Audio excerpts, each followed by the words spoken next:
Hello friends, welcome to Kala's food hub. இன்னைக்கு நம்ம சேனல்ல உடல் சூட்டை தணிக்கக்கூடிய வெந்தயக்களி எப்படி செய்யறதுன்னு பார்க்கலாம். வெந்தயக்களி செய்யறதுக்கு இட்லி அரிசி 1 டம்ளர், வெந்தயம் 1/4 டம்ளர், உளுந்தம்பருப்பு 1/4 டம்ளருக்கு கொஞ்சம் கம்மியா எல்லாத்தையும் எடுத்து நல்லா கழுவிட்டு ஊற வச்சிருக்கிறேன். கிரைண்டரில் கொஞ்சமாக தண்ணி ஊற்றி ஊற வச்ச வெந்தயத்தை போட்டு உளுந்தம்பருப்பையும் போட்டுக்கலாம்.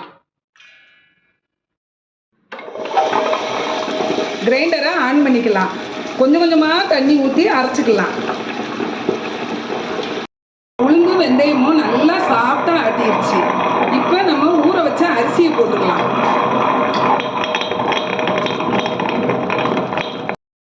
நல்லா ஆட்டினோடனே தோண்டிக்கலாம். வெந்தயக்களி செய்கிறதுக்கு அடுப்பில் ஒரு பாத்திரம் வச்சு இந்த கிளாஸ்க்கு 3 கிளாஸ் உலை வச்சுக்கலாம். உலை நல்லா காஞ்சிருச்சு. கிரைண்டரில் ஆட்டின மாவை கொஞ்சம் கொஞ்சமாக ஊற்றி கிளறிக்கலாம்.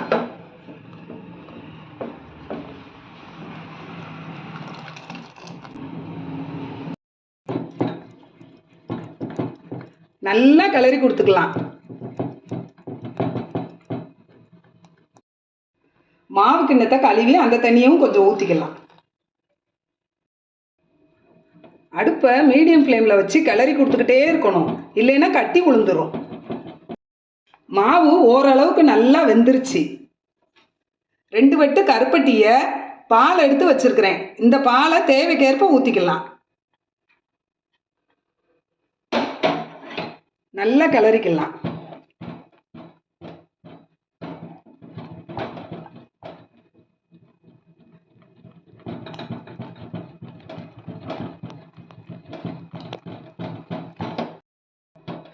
இனிப்பு செக் பண்ணிக்கலாம்.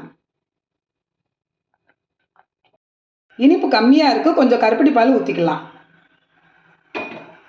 நல்லா கிளறிக்கலாம்.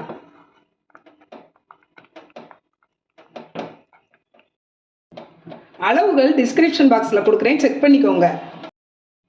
அடிக்கிற வெயிலுக்கு வாரத்தில் 1 நாள் இது மாதிரி செஞ்சு சாப்பிட்டீங்கன்னா உடம்பு நல்ல குளிர்ச்சியாக இருக்கும்.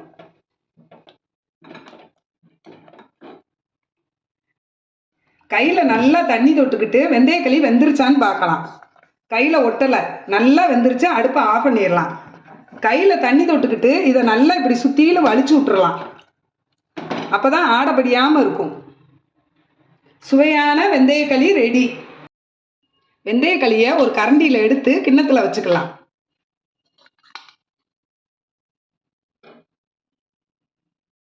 ஒரு கரண்டி வச்சு இந்த மாதிரி குழி போட்டுக்கலாம். இதில் நல்லெண்ணெய் ஊற்றிக்கலாம். இந்த களி எடுத்து இந்த நல்லெண்ணெயோடு சேர்த்து தொட்டு சாப்பிடணும். காலையில் வெறும் வயிற்றுல சாப்பிடணும். உடம்புக்கு ரொம்ப நல்லது. நீங்களும் இதே மாதிரி வீட்டில் ட்ரை பண்ணி பாருங்கள்.